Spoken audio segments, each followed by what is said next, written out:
Teşekkür ediyorum. Düz tahtaya uşaqları. Gürkan da varanda gördüğünüz, burası biraz eğraq siyasına beyler. Hadi. Ay. Simişken mi heymanı?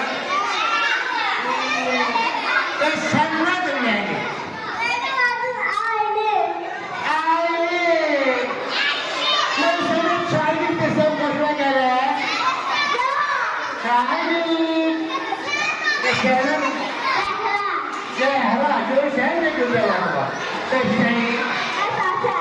Nezaket. İşte. Dumbulu neydi dumbulu?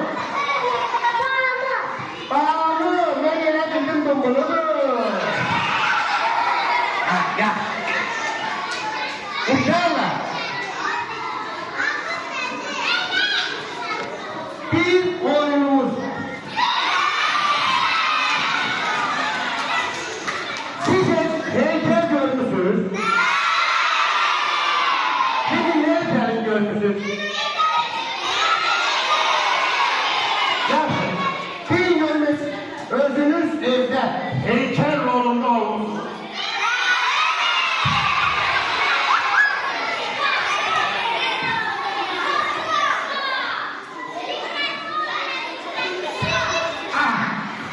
Bizim bu oyunumuz Simeğimiz gelecek.